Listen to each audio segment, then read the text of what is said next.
عربی لوگ بڑے رحم دل ہوتے ہیں. ایک عربی کا اور ایک پاکستانی کا معاملہ ہے, سنیے آپ کو سبق ملے گا. عربی جو ہے بڑا امیر آدمی ہے, پہنچتا ہے پاکستانی کے گھر میں اس کا پتہ لینے کے لیے. دروازے پہ دستک دیتا ہے. پاکستانی کی جو بیوی ہے دروازہ کھولتی ہے. پاکستانی کی بیوی کو عربی دیکھتا ہے, اس کے بچوں کو دیکھتا ہے. عربی کی آنکھوں میں آنسو آ جاتے ہیں. اس کی بیوی سے پوچھتا ہے کہ تمہارا شوہر کدھر ہے, ابو اسماعیل کدھر ہے. وہ پاکستانی مشہور تھا ابو اسماعیل کے نام سے. وہ ہاتھ کے اشارے سے کہتی ہے کمرے میں ہے. وہ کمرے میں پہنچتا ہے تو جب وہاں پہ جا کر دیکھتا ہے پاکستانی کا حال, بڑا دکھ لگتا ہے. بسم اللہ الرحمن الرحیم, السلام علیکم. یہ عربی ہے نا, امیر آدمی ہے. اس نے لیموزین کمپنی کھول رکھی ہے جس میں گاڑیاں ہوتی ہیں جو ٹیکسی کے طور پہ چلتی ہیں. اس میں ہے 35-40 گاڑیاں ہیں, اور کچھ بندے اس نے تنخواہ پہ رکھے ہوئے ہیں اور کچھ بندے رکھے ہوئے ہیں جنہوں نے پہلے 100 ریال کما کے کمپنی کو دینا ہے اور باقی پیسے ان کے اپنے ہوتے ہیں. اور اس نے ایک آفس بنایا تھا, آفس میں رکھا سوڈانی کو جو سارا کام دیکھتا تھا. عربی نا سوڈانی سے کہتا ہے میں تم سے پورے 6 مہینے بعد حساب لوں گا. وہ کہتا ہے ٹھیک ہے جی. اب 6 مہینے گزر جاتے ہیں. عربی پہنچتا ہے حساب کتاب لینے کے لیے سوڈانی کے پاس. سوڈانی سارا حساب کتاب دیتا ہے, کہتا ہے ایک گاڑی مس ہے بیچ میں. ایک گاڑی جو پاکستانی ہے وہ لے کے گیا ہے, وہ پلٹ کے آیا ہی نہیں ہے. نہ گاڑی آئی ہے نہ پیسے آئے ہیں. عربی کو بڑا غصہ آیا کہ تو نے پتہ کیوں نہیں کیا. وہ کہتا ہے پاکستانی پرانا جاننے والا تھا, بڑا اعتبار کا آدمی تھا, اس پہ کبھی شک بھی نہیں کیا. وہ کہتا ہے ایسے کیسے ہو سکتا ہے, ہماری گاڑی بھی کھا گیا, پیسے بھی کھا گیا, باپ کا مال سمجھ رکھا ہے. تو بتا کہاں رہتا ہے. وہ کہتا ہے مجھے پکا تو پتہ نہیں ہے, اس کا فون بھی بند ہے, فلاں ایریا میں رہتا تھا وہ. عربی کہتا ہے میں پتہ کرا لوں گا. عربی ڈھونڈتا ڈھانڈتا اس کے ایریا پہنچ جاتا ہے جو ایریا بتایا ہوتا ہے. وہاں دکان ہوتی ہے نیچے, ایک بلڈنگ کے نیچے. اس سے پوچھتا ہے کہ یہاں جو ٹیکسی چلاتا ہے پاکستانی ابو اسماعیل کے نام سے مشہور ہے, تم جانتے ہو اس کو. وہ دکاندار کہتا ہے جی اسی بلڈنگ میں اوپر رہتا ہے. وہ کہتا ہے اچھا. اوپر جاتا ہے, بڑے غصے میں ہوتا ہے عربی کہ آج خیر نہیں ہے اس کی, اس کو ماروں گا, اس کو پولیس کے حوالے کروں گا. دروازے پہ زور سے دستک دیتا ہے. اس کی بیوی اندر سے پوچھتی ہے کون. عربی کہتا ہے جو تمہارا شوہر ہے ابو اسماعیل وہ گھر پہ ہے. وہ کہتی ہے گھر پہ ہے. وہ کہتا ہے میری ٹیکسی بھی لے کے چلا گیا, 6 مہینے کا نہ پیسے دیے نہ ٹیکسی دی ہے, کہاں ہے وہ. جو پاکستانی کی بیوی ڈر جاتی ہے, ڈر کے دروازہ کھولتی ہے. تو جب دروازہ کھولتی ہے عربی دیکھتا ہے پاکستان کی بیوی کو اور بچوں کو حالت دیکھتا ہے تو عربی کی آنکھوں میں آنسو ہو جاتے ہیں. جو بڑے غصے میں گیا تھا لال پیلا ہو کے ایک دم ٹھنڈا ہو جاتا ہے. گھر میں غربت کا راج تھا. ایسے لگتا تھا پتہ نہیں بچوں نے اور بیوی نے کب سے کھانا نہیں کھایا. عربی ایک دم خاموش ہو کے پوچھتا ہے اس کی بیوی سے کہ تمہارا شوہر ہے ابو اسماعیل وہ کدھر ہے. وہ بتاتی ہے کہ اگلے کمرے میں ہے. اب عربی پہنچتا ہے کمرے میں, وہاں پہ چادر تان کے لیٹا ہوا ہے جوان پاکستانی. وہاں پہ جا کے عربی نے زور سے سلام کیا. جب سلام کی آواز کانوں میں پڑی کسی مرد کی, وہ پاکستانی پریشان ہو گیا کہ میرے کمرے میں مرد کون آ گیا. ایک دم منہ سے جب ہٹاتا نا کپڑا, عربی کو دیکھا, ڈر گیا. یہ تو وہی ہے مالک جس کی گاڑی میں چلاتا تھا, آج تو میری خیر نہیں ہے, اس نے مجھے پکڑ لیا ہے. وہ کہتا ہے ہاں بھائی یہاں پہ لیٹے ہوئے ہو, میری گاڑی کدھر ہے. نہ تم گاڑی دیتے ہو نہ تم پیسے دیتے ہو, یہ کیا بات ہے. عربی نے پاکستانی فوراً ہاتھ جوڑ لیے. کہتا ہے میں معافی چاہتا ہوں, میری حالت ایسی نہیں ہے میں گاڑی چلا سکوں. جب تک گاڑی چلتی تھی جب وہ چلاتا رہا, اور ان سے میں نے کچھ اپنا قرض تھا وہ اتار دیا, اور میں نے غلطی کی فیملی کو بلا لیا وزٹ پہ. اس کے بعد میری حالت خراب ہوگی, فیملی کا وزٹ کا پیپر بھی ختم ہو چکا ہے, اب یہ انلیگل رہ رہے ہیں, اور میں اب معافی چاہتا ہوں, اللہ کے واسطے مجھے معاف کر دو. عربی ٹھنڈا پڑ گیا. کہتا ٹھیک ہے تو یہ بتا گاڑی کدھر ہے. وہ کہتا گاڑی وہاں پہ کھڑی ہے, یہ گاڑی کی چابی ہے. عربی کہتا ہے اچھا تمہیں ہوا کیا ہے. وہ کہتا ہے میرے گردوں کا مسئلہ ہے, گردہ کو چینج ہوگا یا واش ہو رہے ہیں, تو یہاں سے کچھ بندے ہیلپ کرتے ہیں, میں کرا لیتا ہوں کام, تھوڑا بہت ہیلپ کراتے ہیں میری. عربی کہتا ٹھیک ہے. عربی نا وہاں سے چابی لے کے نیچے آتا ہے. نیچے آ کے نا فون کرتا سوڈانی کو کہ اس جگہ پہ میں کھڑا ہوں, یہاں پہ جلدی آؤ, بندہ ساتھ لے کے آؤ, گاڑی ہے لے کے جاؤ اس کو. اب وہاں پہ بکالے پہ کھڑے کھڑے نا بکالے والے سے پوچھتا ہے جو اوپر پاکستانی ہے, تمہارا اس کے بعد ادھار تو نہیں کوئی بھی.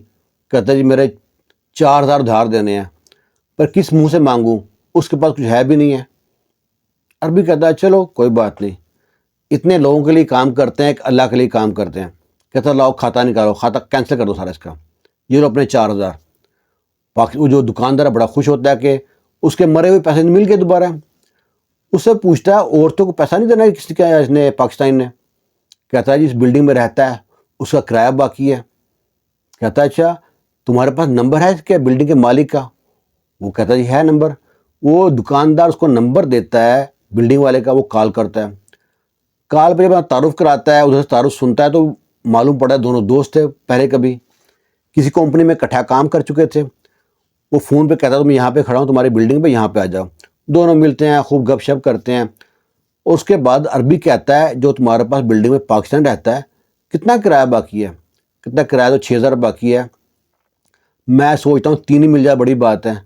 اس کی حالت بڑی خراب ہے، کئی بار اسے دھکے بھی دیکھے، کیا سوچا نکال دوں، پر ڈر لگتا ہے، اللہ کی مخلوق ہے، کوئی بد دعا نہ لگ جائے۔ کہتا اچھا کیا تم ایسا کام نہیں کیا، یہ لے پکڑ 3,000۔ معاملہ کلیئر ہے؟ کہتا جی کلیئر ہے۔ بڑا خوش ہوتا ہے، چلا جاتا ہے۔ عربی یہ سارا کام کر کے نا گھر آ گیا۔ گھر آ کے جہاں بیٹھا ہے نا، وہ کہتا ہے میں نے پیسے دے دیے پر اس کے گھر میں کھانے کچھ بھی نہیں ہے، غلطی میں نے بہت بڑی غلطی کر دی، اس گھر میں کھانے کا سامان لے کے جاؤں۔ پھر اٹھتا ہے وہاں سے، سارا سامان بڑی مارکیٹ میں جاتا ہے، پورے مہینے کا راشن لیتا ہے۔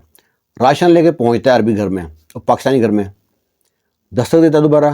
اس کی بیوی دروازہ کھولتی ہے، سارا سامان اندر رکھواتا ہے، رکھوانے کے بعد اس کے شوہر کے پاس جاتا ہے، کہتا ہے ہاں بھائی اب تو بتا کیسے میرے ساتھ معاملہ کلیئر کرے گا؟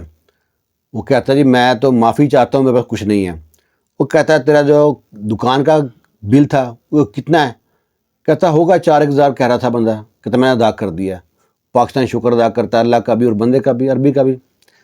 کیا تمہارا جو گھر کا رینٹ ہے؟ وہ کہتا ہے ہاں جی وہ اتنا بندہ۔ کہتا وہ میں نے دے دیا ہے، پورے مہینے کا راشن بھی لے آؤں۔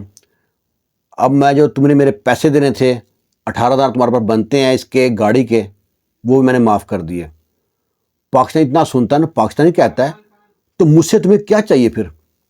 عربی جو کہتا ہے نا، جو پاکستانی اس سے پوچھتا ہے کہ تمہیں مجھ سے کیا چاہیے، عربی جو کہتا ہے وہ سننے کے بعد نا سبحان اللہ کہنے کو دل کرتا ہے۔ عربی کہتا ہے مجھے صرف تمہاری دعا چاہیے۔ وہ پاکستان اتنا خوش ہوتا ہے، اتنی دعائیں دیتا ہے، ڈھیروں دعائیں دیتا ہے، اللہ تعالیٰ بھلا کرے، تیرے کاروبار میں ترقی دے، تو جنت میں اعلیٰ مقام پہ جائے۔ وہ بڑی دعائیں دیتا ہے۔ عربی بڑا خوش ہوتا ہے، دعائیں لے کے چلا جاتا ہے اس سے۔ لو جی عربی کہتا ہے وہ دن اور آج کا دن، کہتا ہے پھر کہاں کہاں سے میرے بگڑے کام بننے شروع ہو گئے۔ ایک مسکین کی دعا جو اسے دل سے نکالی تھی اللہ تعالیٰ نے ایسی قبول کی۔ وہ جو 40 گاڑیاں رکھی تھی، 35-40 گاڑیاں تھیں، کہتا ہے پورے جدہ میں کبھی کسی شہر میں کبھی کسی شہر میں کئی کمپنیاں کھول لی، کہیں بلڈنگیں خرید رہا ہوں، کہیں گاڑیاں خرید رہا ہوں۔ پیسے کا سمجھ نہیں آ رہی تھی کہاں کہاں سے پیسے آ رہے ہیں۔ یہاں پہ عربی جو رحم دل ہے نا، وہ اتنے رحم دل ہیں کہ آپ سوچ بھی نہیں سکتے۔ میں ایک اپنا سچا واقعہ بتاتا ہوں آپ کو۔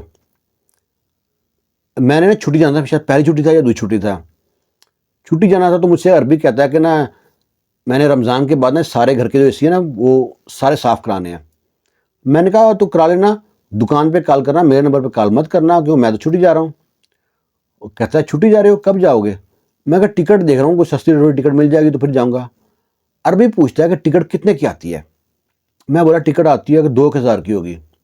کہتا ٹھیک ہے۔ دوسرے دن عربی نے فون کیا مجھ کو، تم کدھر ہو؟ میں نے کہا میں دکان پہ ہوں۔ کہتا میرے گھر آؤ۔ میں نے کہا کیا خراب ہے؟ کہتا کچھ خراب نہیں ہے، بس ایسی کام ہے۔ گھر پہنچ گیا اس کے، وہ گیٹ کے باہر آیا، 2,000 پکڑے ہوئے، 2,000 ہاتھ میں پکڑے ہوئے ہیں۔ کہتا یہ لو 2,000 ریال۔ میں نے کہا کس بات کے؟ کہتا تم تو کل کہہ رہے تھے نا ٹکٹ ڈھونڈ رہا ہوں، سستی ٹکٹ مل جائے گی، 2,000 کی مل جاتی ہے۔ میں نے کہا بھائی صاحب یہ پیسے اپنے پاس رکھو، میری ٹکٹ میری دکان دے گی، میں ان کے پاس کام کرتا ہوں، تمہاری کوئی ذمہ داری نہیں میری ٹکٹ کی۔ وہ کہتا نہیں۔ وہ بہت ناراض ہو گیا تو بڑے مشکل سے صرف 500 ریال لیا اس سے۔ اس طرح کے لوگ بھی تھے۔ وقت بدل گیا، حالات بدل گئے، جذبات بدل گئے، یہاں پہ بھی اب جو غربت چھا گئی، عربی لوگ بھی کنجوس ہو گئے۔ پہلے واقعی بڑے رحم دل لوگ تھے، اب بھی ہیں لیکن اب کم ہیں۔ یہ ایک واقعہ تھا سچا، میرا بھی اور پاکستانی کا بھی۔ اس کے بارے میں آپ کی رائے کا انتظار کریں گے ہم۔ خوش رہیں، شاد رہیں، آباد رہیں۔ اللہ حافظ۔